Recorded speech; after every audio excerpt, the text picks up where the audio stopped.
اعوذ باللہ من الشیطان الرجیم بسم اللہ الرحمن الرحیم فغلبوا پس غالب مغلوب ہو گئے، فرعونی جو تھے مغلوب ہو گئے یعنی کہ ہار گئے، ہنالکا اور وہ پلٹے، وانقلبوا اور وہاں بڑے مجمع میں وانقلبوا اور پلٹے، صاغرین ذلیل و خوار ہو کر، وَأُلْقِيَ اور گر پڑے السحراتو جو ساحر تھے، جو جادوگر تھے، ساجدین سجدہ میں، اور گر پڑے جادوگر سجدہ کرتے ہوئے، قالو تو کہنے لگے آمنا ہم ایمان لائے، بربی اس رب پر، عالمین جو تمام جہانوں کا رب ہے، ربی جو رب ہے موسیٰ علیہ السلام کا، و ہارون اور ہارون علیہ السلام کا۔ قال فرعون نے کہا فرعون، تو فرعون نے کہا امن تم کیا تم ایمان لائے ہو، بھی اس پر، قبل اس سے پہلے ہی، ان کے اذنا کہ میں اذن دیتا یا تمہیں اجازت دیتا، لاکم تمہیں،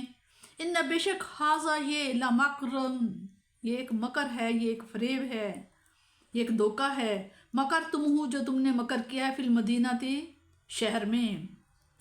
لی ضرور تخرجو تاکہ تم نکال دو، منہا وہاں سے، اہلہا وہاں کے رہنے والوں کو، فسوفا پس ان قریب، تعلمون تم جان لو گے، یعنی کہ تم اس کا انجام جان لو گے کیا ہم میں کرنے والا ہوں، لا ضرور اقطعن میں قطع کر دوں گا، کٹوا دوں گا، ایدیکم تمہارے ہاتھوں کو، وارجلکم اور تمہارے پاؤں کو، من خلاف خلاف سمت سے، ثم پھر لا ضرور اسلیبنکم میں ضرور تمہیں سولی چڑھا دوں گا، اجمعین تم سب کو، قالو تو کہنے لگے انا بے شک الی ربنا ہم اپنے رب کی طرف ہی، منقلبون پلٹ کر جانے والے ہیں، وما تنقموا اور تو کیا پسند کرتا ہے، منا ہم سے، الا مگر ان کے آمنا کہ ہم ایمان لائے ہیں، بھی آیاتن کہ ہم ایمان لائے ہیں، ربنا اپنے رب کی آیتوں پر، لما جب کہ جاءتنا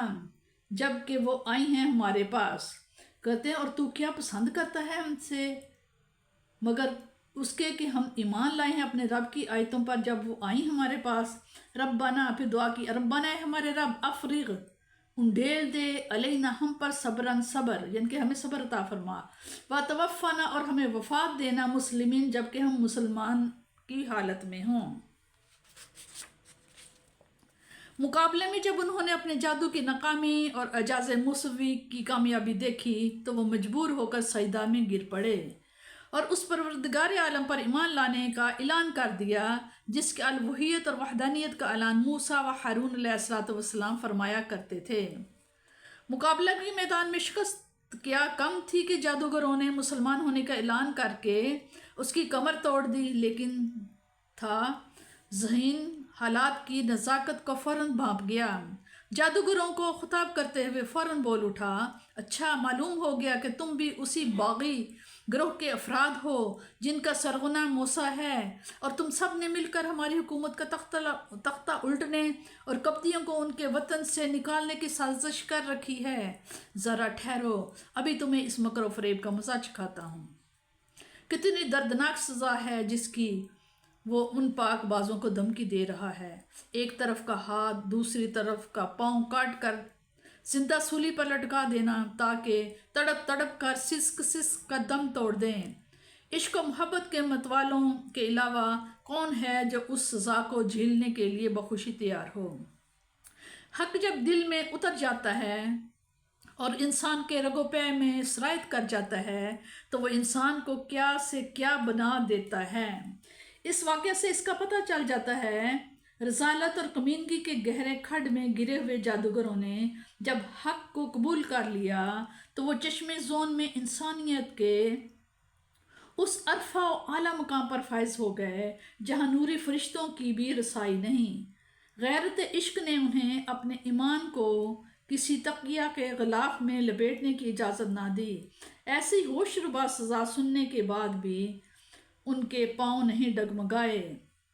بلکہ باطل کے چیلنج کو بخوشی قبول کر لیا۔ برملا مجمع عام میں فرعون کے منہ پر اس کی دھمکی کا بڑی بے پرواہی اور بے نیازی سے جواب دے کر اس کو اور سیخ پا کر دیا، قربان جائے اس انسان حق کی دل ربائی اور رعنائی پر۔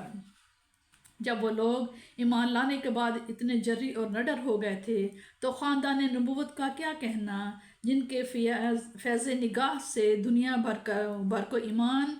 صداقت، شجاعت کی دولت ملی، کیا انہوں نے کسی کے ڈر سے، کسی مصلحت کے پیش نظر تقیہ کیا ہوگا؟ یہ کہہ کر انہوں نے فرعون کو ایک اور چرکا لگایا، یعنی ہم سے اگر کوئی غلطی یا گناہ سرزد ہوتا اور تو ہمیں سزا دیتا تو کوئی معقول بات بھی تھی، اب تو ہمیں یہ سزا اس لیے دے رہا ہے کہ ہم نے اللہ کا وحدہ لا شریک مان لیا ہے اور اس کی آیات دیکھ کر اس کے رسول صلی اللہ علیہ وسلم کی تصدیق کی ہے۔ چاہیے تو یہ تھا کہ اس سب سے بڑی اور روشن سچائی پر تو بھی ایمان لاتا اور ہمیں اس حق شناسی پر انعام دیتا، لیکن الٹا تو ہمیں اس لیے سولی پر لٹکا رہا ہے۔ یہ خود تیری نادانی اور بے نصیبی کی کھلی دلیل ہے۔ فرعون کی کھری کھری سنانے کے بعد اب انتہائی خشوع و خضوع سے بارگاہ الہی میں عرض کرتے ہیں، اے مولا، امتحان کے ان مشکل ترین لمحوں میں ہمیں صبر عطا فرما،